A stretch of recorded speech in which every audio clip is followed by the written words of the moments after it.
con vosotros. El Colegio de Arquitectos de Almería se congratula de participar en la inauguración de esta exhibición de los libros y el libro de Miguel Centellas, compañero que gracias a él tenemos la fortuna, el Colegio de Arquitectos, que desde hace 40 años lleva trabajando en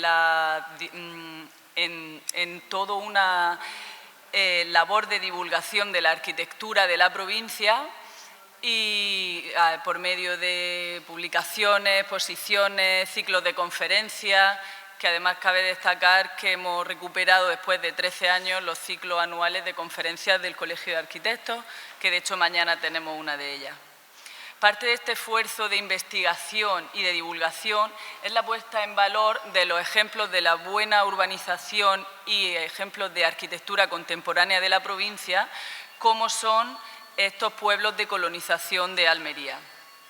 España tiene una amplia experiencia de fundación de asentamientos urbanos ex novo, a partir de la conquista cristiana y a raíz, sobre todo, de la labor urbanizadora que se tiene a partir de la conquista de América. A final del siglo XVIII, los gobernantes ilustrados, con una estrategia de colonización agraria y estructuración del territorio, implantan unas nuevas poblaciones que se convierten en un claro precedente de la colonización. Pero es dentro de los diferentes planes de planificación urbana llevados a cabo en los siglos XIX y XX cuando los pueblos de colonización desarrollados por el Instituto Nacional de Colonización entre los años 1940 y 1973 constituye una transformación territorial muy significativa. Esto es ya no solo por la influencia que tiene en los procesos de producción agrícola y la estructura social del medio rural, sino también los modelos de asentamiento urbano que configuran, en el que conviven las viviendas de los agricultores junto con los equipamientos sociales que por sí solos ya crean unas agrupaciones autónomas de gran interés. Estos pueblos suponen un cambio experimental sin precedentes que dan la oportunidad de una nueva concepción de arquitectura. Y bueno, pues tras continuados años en el olvido de estos pueblos de colonización, el Colegio de Arquitectos en 2009 promueve, junto con otras instituciones, la publicación y exposición sobre pueblos de colonización, realizada por nuestro compañero Miguel Centellas, Alfonso Ruiz y Pablo García Pellicer. Y esto supuso un gran conocimiento de lo pormenorizado de los 14 pueblos construidos en la provincia de Almería. Y ya en mayo de 2021, con la publicación del libro Los pueblos de colonización de Almería, medio siglo después, con autor de nuevo nuestro compañero Miguel Centellas, nos permiten conocer cómo ha evolucionado urbanísticamente estos asentamientos, qué influencia han tenido en el desarrollo socioeconómico de la provincia, así como su estado de conservación y su valoración social. Con lo cual, en estos tiempos tan difíciles, tanto el conocimiento como la puesta en valor que aportan el libro y esta exposición pueden ayudar seguro a planificar un futuro mucho mejor y más sostenible de nuestra provincia. Muchas gracias. Os dejo con Miguel Centellas, que nos explicará tanto el libro como la exposición. Muchas gracias.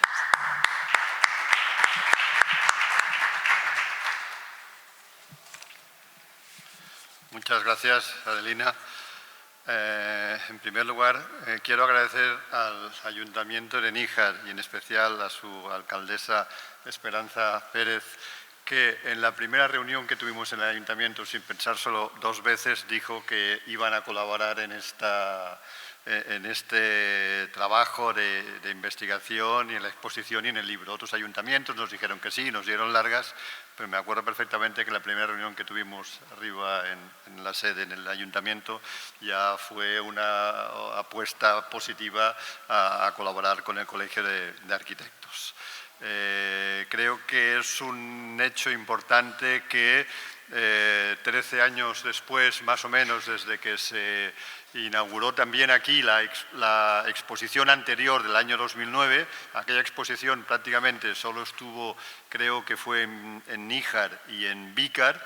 Ahora la exposición seguramente va a ir a más sitios, pero quiere decir que Níjar siempre ha apostado por la difusión y el patrimonio de sus pueblos de colonización, y es de agradecer porque no siempre es así.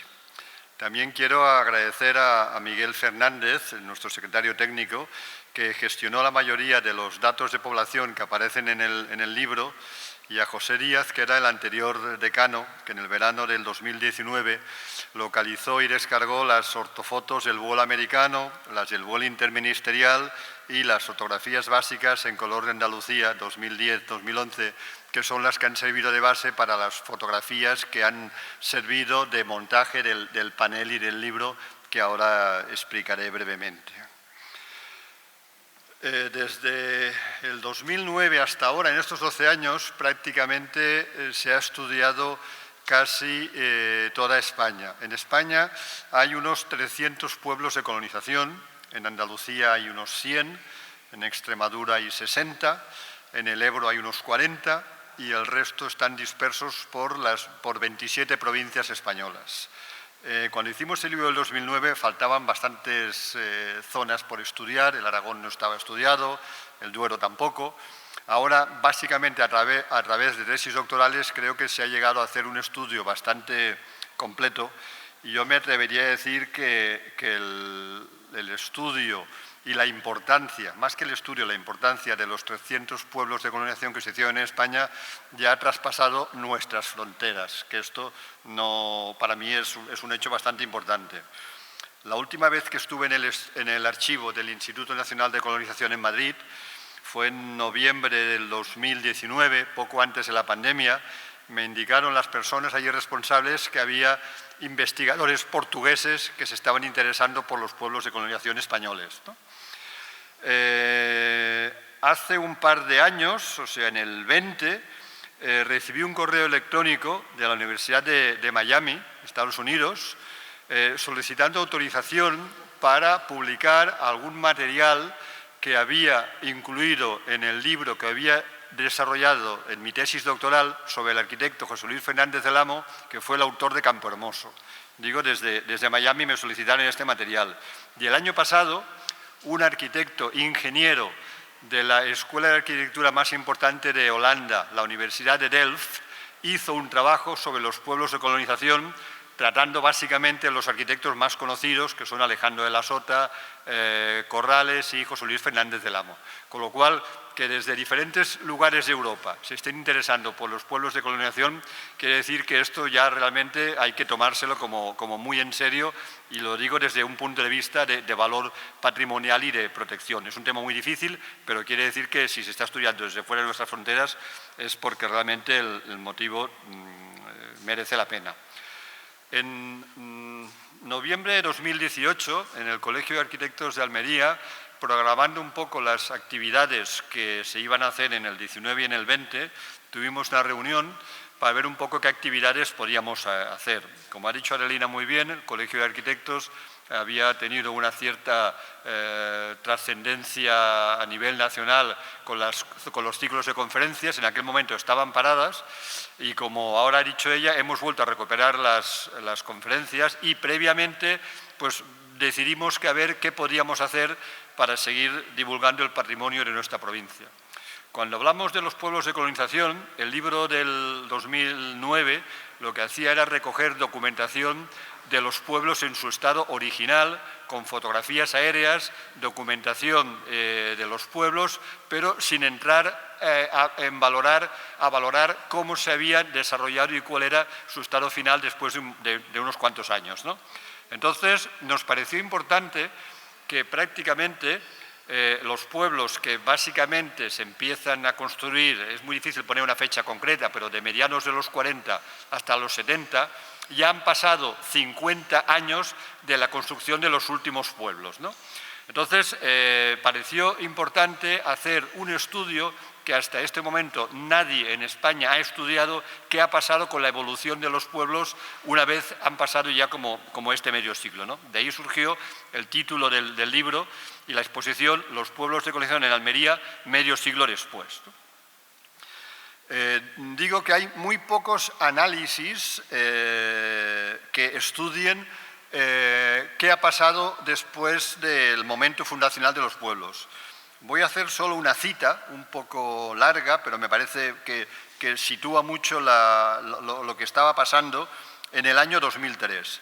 Es de un sociólogo que se llama Cristóbal Gómez Benito, si a alguien le interesa estos temas, que lo puede ver en Internet, que él vive y trabaja por la zona del Aragón, que en el 2003 escribía: la situación de los pueblos de colonización a finales de los años 80 era más bien desalentadora.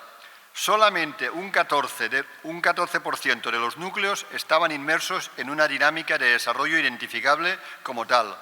Un 32% se consideraban estabilizados y un 58% se reconocían como pueblos frustrados, más de la mitad. En esas fechas, él se refería a los años 80, más de la mitad de los pueblos realizados daban síntomas de recesión por la influencia de su tamaño, su mala localización y distancia a las cabeceras municipales, por la estructura productiva y por la acción combinada de algunos de esos factores. Sería interesante conocer cuál es la situación de esos pueblos al comienzo del nuevo siglo. Él hablaba, esto lo escribía en 2003. Claro, evidentemente, este importante sociólogo no conocía lo que estaba pasando en Almería, porque en el año 2003 la estructura de Almería a nivel de desarrollo agrícola ya era importante. No lo era casi tanto como ahora, pero ya había como ya miles de hectáreas de invernaderos en producción. En este sentido, en Almería hay 6 municipios en los que se han construido pueblos de colonización: Níjar, Huercalovera, Vícar, El Ejido, Roquetas de Mar y la Mojonera, distribuidos en 3 zonas geográficas. En la zona de Huercalovera tenemos 2 pueblos. La ampliación del núcleo de Huercalovera, denominada San Isidro, que a veces hay que ir con cuidado, no confundir con el de aquí, entonces hay que llamar San Isidro de Níjar y San Isidro de Huercalovera. Me parece que en España hay 5 o 6 pueblos que se llaman San Isidro. Entonces, bueno, eso es una pequeña anécdota, pero si han estado ustedes en el Hospital de la Inmaculada, parte del hospital y el aparcamiento está ubicado en antiguos terrenos del pueblo de colonización que estaban previstos para ampliación y que no se desarrolló, ¿no? Y luego el otro pueblo que está del término municipal de Huercalovera está en la zona del Saltador, que es San Francisco, que apenas ha crecido. En el poniente hay 8 pueblos, repartidos entre Vícar, El Ejido, Roquetas de Mar y la Mojonera, con una extensión de invernaderos aproximadamente de unas 21.000 hectáreas, y en Levante tenemos 4 pueblos, en Níjar, con más de 10.000 hectáreas. En Níjar conocen bien que la Rambla del Artal divide los pueblos del noroeste con los del sureste. Al noroeste tenemos Campo Hermoso y San Isidro, y al sureste Atochares y Pueblo Blanco. Y como estábamos comentando ahora, en algún momento había leído, y me lo han confirmado, que uno de los motivos principales por los que los del sureste han crecido menos ha sido por la calidad del agua. A todo esto también hay que añadir la importancia fundamental de la autovía. Las 2 salidas que tiene prácticamente Campo Hermoso, bueno, esto le da, es que sales de la autovía y en 2 minutos estar aquí, ¿no? En cambio, claro, llegar a Tochares o llegar a Pueblo Blanco es como bastante más complicado. Si además se une que el agua es peor, pues bueno, un poco pues todo se va juntando para que haya una gran diferencia entre los 2 de Levante y los 2 de Poniente, por así decirlo, ¿no? Quiero hacer Campo Hermoso, los pueblos de Níjar se construyen, los proyectos se redactan entre el año 58-59, Campo Hermoso se hacen 2 ampliaciones, San Isidro 1, Atochares es el pueblo inicial y Pueblo Blanco igual. Y todos se terminan de construir del 67 al 70. Me parece que es muy importante resaltar, lo estábamos comentando ahora antes de empezar esta intervención, que Atochares es el único pueblo de la provincia de Almería que tiene una placa distintiva de Docomomo. Docomomo, para los arquitectos, es un organismo creado en Europa a finales de los años 80, que es el acrónimo Docomomo, es el acrónimo de Documentación y Conservación del Movimiento Moderno. Los arquitectos denominamos movimiento moderno a la arquitectura que se hace entre 1925 y acaba en el 65, entre el 65 y el 75, ¿no? Entonces, claro, los pueblos de Níjar se acaban 69-70, con lo cual entra en esta segunda como fase de Docomomo, y es un organismo que intenta recoger la buena arquitectura realizada en esos años. Digo, es el único que hay en la provincia de Almería, y en España, que yo sepa, hay 6 o 7 pueblos que tienen placa de Docomomo. En Jaén hay 2, y en Extremadura hay 3 o 4, en Castilla-La Mancha hay 1 o 2. Con lo cual es un reconocimiento importante que un organismo internacional que tiene su variante española con Docomomo ibérico, que forma una agrupación entre España y Portugal, haya hecho este reconocimiento a Tochares. Quiero, en ese sentido, y hablando de este valor patrimonial, quería hacer una cierta referencia tangencial al contenido del libro, pero fundamental en el valor patrimonial, que es considerar el arte que hay en las iglesias.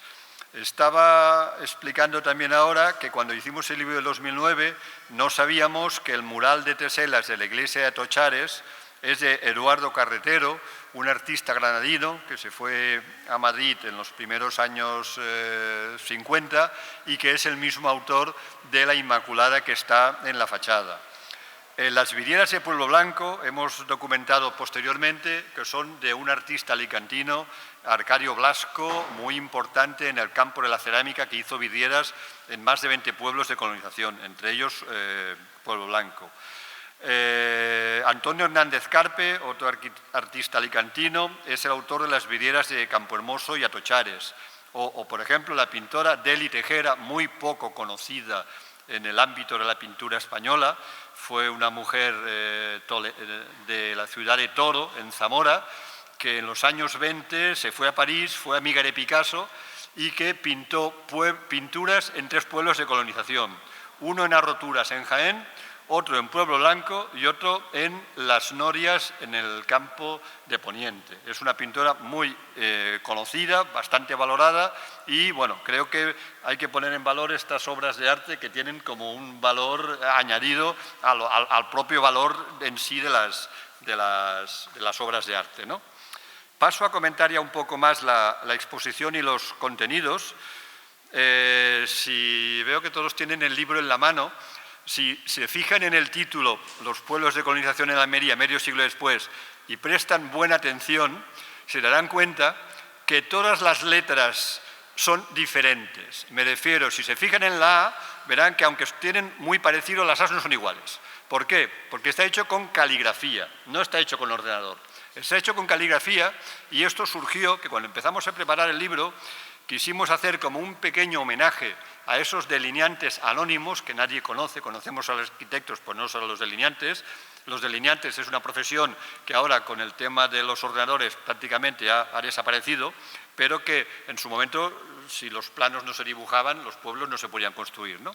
Entonces, cuando estábamos barajando los contenidos de la exposición, los primeros pueblos que se hacen en Almería son del año 54, que son la ampliación de Roquetas de Mar y El Parador. Entonces, en el año 54, los delineantes rotulaban a mano. A finales de los años 50, 58 y 59, cuando yo coincide con los pueblos de la zona de Níjar, ya utilizan plantilla, con lo cual ya es más difícil encontrar rótulos hechos a mano. Entonces, nos pareció interesante recoger esa caligrafía, que es la que sirve para el título del libro, y como pueden ver, todos los paneles, el título original, está hecho con caligrafía a mano, recogiendo esta manera de hacer los delineantes. Cuando pensamos cómo podíamos explicar el desarrollo urbanístico de estos pueblos, los arquitectos nos manejamos siempre con planos, pero los planos urbanísticos, por estar hechos con una escala relativamente pequeña, quiere decir que cuesta mucho definir y entender algunos aspectos. Entonces nos pareció que era más operativo poder jugar con fotografías aéreas con los 3 vuelos que he dicho antes que no repito. Prácticamente el vuelo más importante es el americano del año 57, que recoge una cantidad interesante de fotografías y que da mucha información sobre cómo estaba España en aquella época, ¿no? Entonces, en ese sentido, lo que hemos hecho es recoger en el libro está más en detalle que en la exposición, porque nos pareció que tenía un contenido diferente. Hay una foto del año 56 donde se ve cuál era el solar, donde prácticamente se puede ver que en Níjar no habría nada, porque los pueblos son del 57, 58, 59. Luego hay una fotografía del año 73 del Paisajes Españoles que voló en aquella época toda España. Hay unas fotografías aéreas estupendas que explican cómo eran los pueblos en el año 73. Los de Níjar se habían acabado en el 70, o sea que estaban bastante recién construidos, que la portada del libro es la de Pueblo Blanco. Y luego, al final, en el libro, hay una foto del 2010 que es ya, digamos, en el pleno crisis urbanística, que ya poco más ha crecido, y que nos parecía que estaba bien comparar la foto del 73 con el pueblo recién terminado de construir con el 2010, ¿no?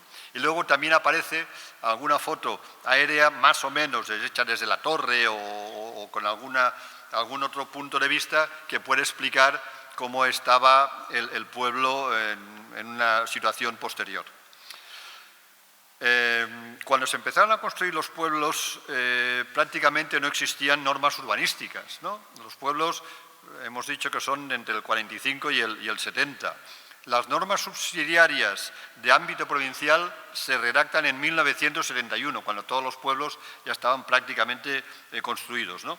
Y estas normas subsidiarias de ámbito provincial poco a poco fueron sustituyéndose por las normas subsidiarias municipales. Estas normas subsidiarias municipales son las que dieron paso a los planes generales de ordenación urbana, que ya después han dado paso al desarrollo posterior, que no tiene que ver con el trazado de los pueblos originales, porque la estructura agraria y urbana es totalmente diferente.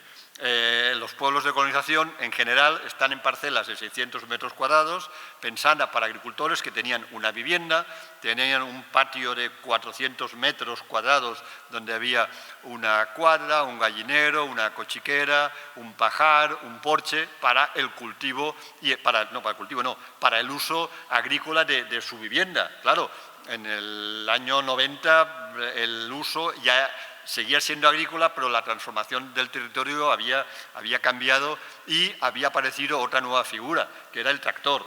Claro, en los primeros pueblos no había tractores, con lo cual, bueno, todo el modo de producir había cambiado y eso hizo cambiar la estructura urbana y, lógicamente, cambiar la estructura de las viviendas, ¿no? Con lo cual, lo que se ha hecho después no tiene nada que ver con los pueblos de colonización.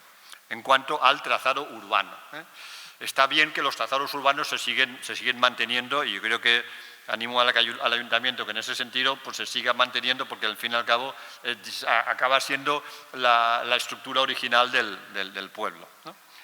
Por último, ya voy a ir terminando, decir que voy a hablar de algunos datos que están en el libro porque me parecen que han sido importantes y de relevancia en el desarrollo de la investigación, ¿no? Los que somos ya más mayores, que estamos aquí reunidos, hay algunos, seguro que cuando estudiábamos geografía todos nos acordamos que en Almería estudiábamos Níjar, Vera y Huercalovera y poco más.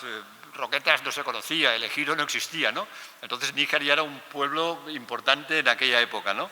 En Níjar, en los años 50 y 60, y hasta los 70, que hay los primeros datos cuando se acababan de construir los pueblos de colonización, tenía 10.800 habitantes, Níjar.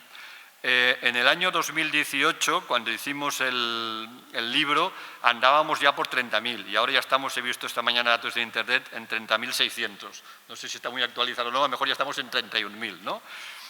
Campohermoso tiene 9.400 habitantes, un tercio de la población de Níjar está en Campohermoso. San Isidro 1.400, Atochares 700 y Pueblo Blanco 1.300. Pero lo que me parece un dato significativo es que los pueblos de la provincia cuyos términos municipales tienen pueblos de colonización, en el año 50, que no se habían construido los pueblos, la provincia tenía 357.000 habitantes y la población de estos municipios que tenían pueblos, que luego tuvieron pueblos de colonización, era de 29.000 habitantes, que es un 8% de la población, que no llegaba al 10%, es muy poco.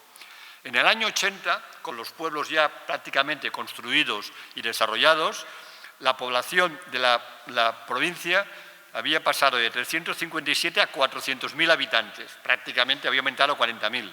Pero es que la población en los pueblos de los términos municipales de pueblos de colonización había pasado de 30.000 a 90.000, se había triplicado, y el porcentaje había pasado a 22%.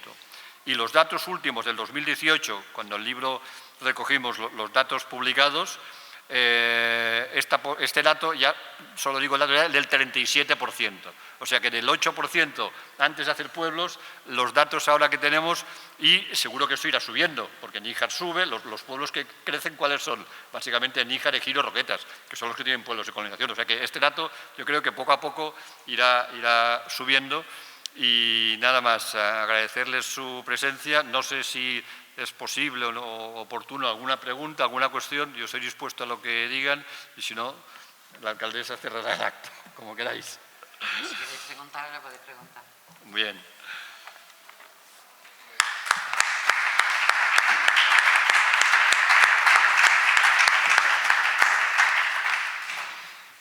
Perdón. Pues buenas tardes.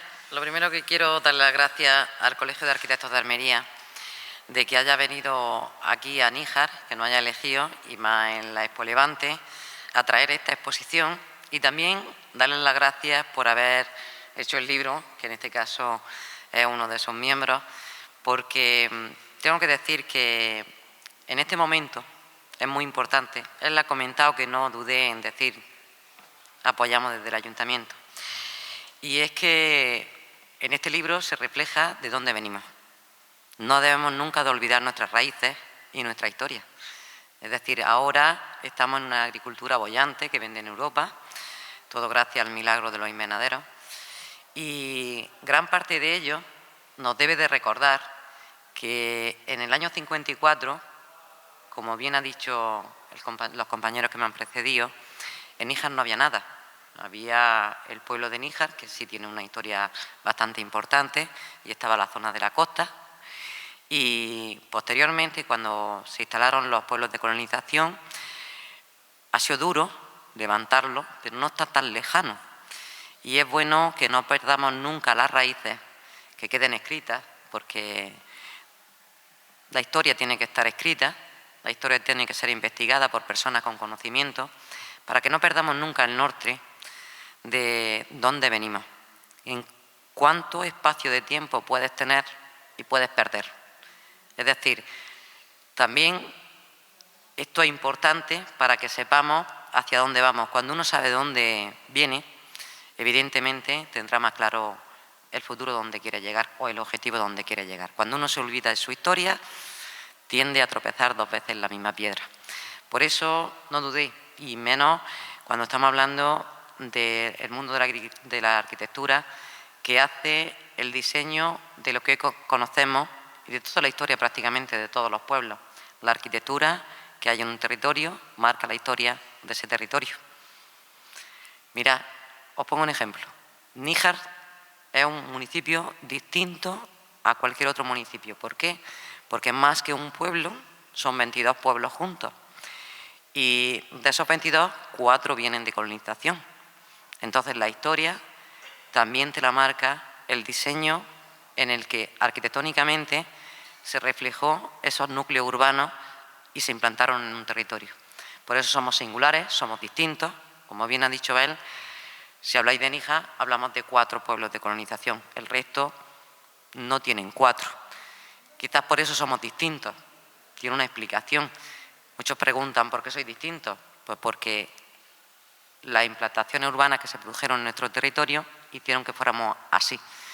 Y eso es bueno recordarlo para saber de dónde venimos, para saber cuál es nuestra historia y para saber que este milagro que tenemos, que es la agricultura bajo plástico, ha venido con una historia detrás y que no es tan lejana. Así que gracias por haber escrito el libro, gracias por presentarlo, gracias por tener esta exposición, porque con el conocimiento y con la historia hay que estar R que R para que nunca la olvidemos. Así que muchas gracias a todos y gracias a vosotros.